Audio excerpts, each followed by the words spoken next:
Tell me, darling, could we run away? We could hide away by the cactus desert blue. I can see it just a mile away from this crowded place. I could lay there next to you.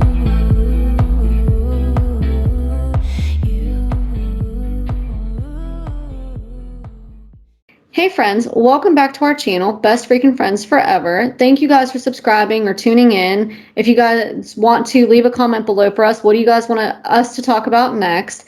So today we're going to be talking about Charlotte's Web, the book. It was published in October of 1952 by E.B. White. And the Harper and Brothers were the publishers.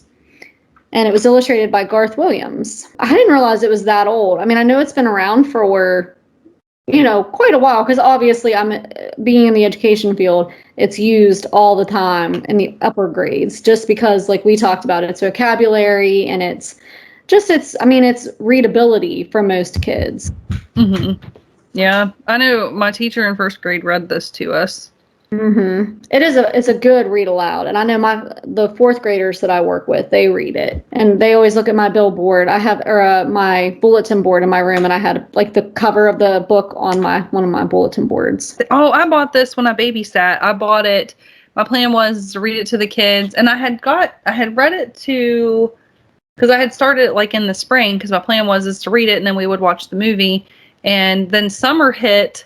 And when summer hits, things just go out the door, but that's why I bought the book to begin with, was to read it to my kids. And we got like halfway through, and like I said, and then summer hit, and then I just kind of forgot about it. I guess he had a dry, low-key manner in how he would write. This book we know has a lot of, it focuses on death and the loss and the grief, because obviously we know Wilbur, we start off, he is going, right out of the gate in the book, he's going to be, because he's the runt of the litter.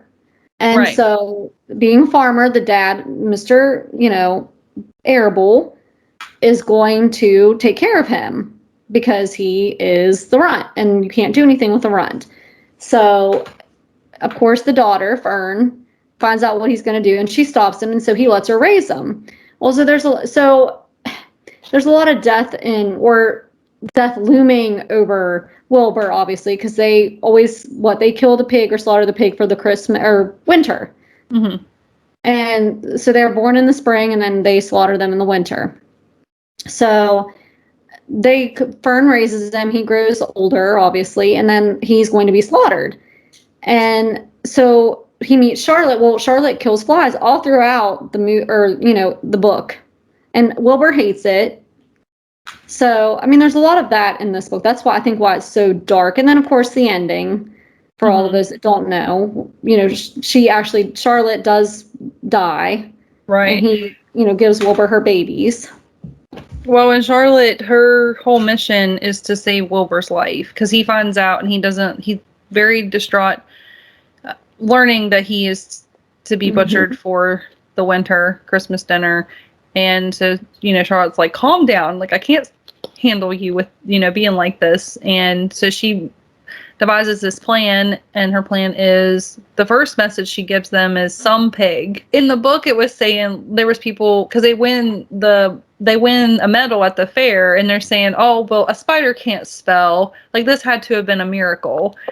And the whole time it was Charlotte. And then at the end of the book, which made me sad, was like, Charlotte never got credit for doing what she did, because they kept saying there's just no way. And in the book, it's it states that she went on with nobody ever knowing the work she had done for him, other than Wilbur. There's something that was in the book that we don't see in the movie, is she talks about a cousin of hers. She managed to build a web across the small stream and catch a fish. So Dr. Dorian, that was even a name of one of the chapters. Fern's mom goes to the doctor because she's worried, because Fern's spending so much time at the farm and spending time with Wilbur. She's like, you're a young child. Like, there's other things that you should be concerned about than going to the farm and visiting. And then at that point, I can't remember if she had told her family she could speak to the animals, or well, she could hear the animals.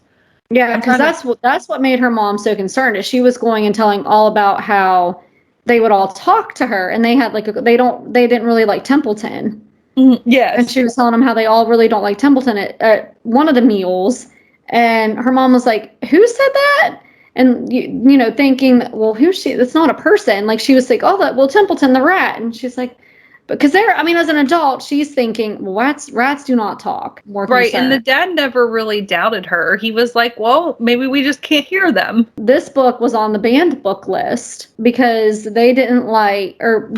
parents didn't like that their kids could think that animals could talk. And I didn't know there was a video game that was also released in 2006. Did you know that there was a video game released too? Well, Wilbur faints a lot in the book. Yeah, and yeah, he's just that kind of pig, I guess. Yeah, he's just... Well, and it's usually when he is finding out, like, if like the first time Charlotte's plan did not work, or the first time was when he found out that he was going to be Christmas dinner, I think, wasn't it? And then after the first time, he was still going to be Christmas dinner, even after Charlotte's first or second time of doing the web. Well, and all the other farm animals, I mean, the sheep, I don't feel like they helped much. They were kind of like... Yeah. Well, compared to the pig that was beside him at the fair, like that pig just seems very like short and to the point, like just, I don't know, like no emotion. Like Wilbur is just so sensitive and has a lot of emotion. And I think some of that is credit to Fern, who babies him for the first month of his life. Yep. Yeah, Fern has a lot to do with that. And I think, you know, I think is kind of a strong character because she goes up against her father. You know, she pushes for him to go, and then, you know, they end up going to the fair and they end up winning. So, I mean, I feel like she does nurture him a lot in that. And I feel like she visits a lot from the beginning of the book, like even the farm. And that's how she gets in trouble with her mom for talking to the animals and saying they're talking back. Right. Well, and she goes to the fair and sees Henry fussy, and he has a ticket for her to ride the Ferris wheel with him. Yes. And they go off and do that. And then that's all that Fern can talk about. And even after it would have been weeks since the fair, and she was telling Avery, like, talking about the fair, and like, I just would love to go back up in the Ferris wheel and sit at the top again and see the world. And he's like, you're still talking about that? That was weeks ago. Yeah. Well, Fern's in love. She's got her first little crush, I think. And I feel like that's another cool part of the movie is in the book, you see her growing up. Yeah. And maturing. And because she doesn't spend as much time with Wilbur. But she's maturing. She's growing up. Yeah. And she begs her mom for money because she keeps saying, I need money, I need money, I need money. And then finally and this is all going on when they're trying to get Wilbur ready to go up on stage to get his award. And her mom finally gives her like 40 cents because she tells her mom, she's like, well, I want to ride the Ferris wheel again with Henry. And I don't think he has any more money because she was now going to buy the ticket for them. You know, here her pig has, you know, won this big prize and she's more concerned with going off and playing. And Zuckerman wins $25 from that. Well, and I think it ends, I guess, on a happy note in the book because he gets to take care of her children. And I think they do balloon away. Some of them. Most of them, yeah. Most of them. Because in the book, she says there's like 500, maybe 400 or 500 some babies in her egg sac. I think it was 514. Yeah, 500. And all of them but 3 left. 3 of them stayed behind with him. And I have the names here. They were named. Because he was sad to see him go, because he was like, I did all this work and you're going to leave me. Well, and he wanted parts of Charlotte. Those were parts of Charlotte to him. Exactly. And reminders of Charlotte. And he missed her. Well, she was really his only friend. And Yeah, so in the book, their names are Joy, Arena, and Nellie. So Wilbur he's going back home from the fair, and Charlotte says goodbye, she whispered. Then she summoned all of her strength and waved one of her front legs at him. She never moved again. Next day, as the Ferris wheel was being taken apart and the racehorses were being loaded into vans, and the entertainers were packing up their belongings and driving away in their trailers, Charlotte died. The fairgrounds were soon deserted. The sheds and buildings were empty and forlorn. The infield was littered with bottles and trash. Nobody of the hundreds of people that had visited the fair knew that a gray spider had played the most important part of all. No one was with her when she died. That's so sad. That's very sad. I was like, nobody was with her. And yeah, that part right there, that part, and then the part where her and Wilbur just talk about how much they cared for one another throughout the book. That part was really sad to me too. And Wilbur said, he's like, you saved my life and I would give my life for you. Well, and like with Charlotte and Wilbur, it's a very unlikely friendship. Yes. Between a pig and a spider. Well, and even with Templeton, because he's kind of like the character you love to hate. I mean, they portray him as just right, and Templeton of all of the group, and but I feel like at the very end, I do feel like he redeems himself by getting the egg sack for Wilbur and making sure it gets in the crate. Avery's just the ornery brother. I mean, he's the cousin, right? Or no, he is the brother. Yeah, Avery's the brother. Yes. Oh my goodness. I don't know why. I kept thinking he was the Zuckerman's kid. He's a source it just says here he's a source of comic relief. It's well written too. I mean, it really is a well written book. Mm-hmm. It's beautiful. It's a beautifully written book. Because just in the very beginning, there's just so many paragraphs about all the detail in the barn and the fields. He describes spring. You know what I mean? When everything is new and the colors and all that. Like just him, you know, because obviously that's when it starts out. Wilbur's a spring pig, so it starts out in the spring. Right. Well, and Charlotte describes winter and what it's going to be like. And that's really neat. She says the leaves are going to fall and things are going to freeze. And she describes how that will all melt away and then we'll start to see spring again. And just a circle of life.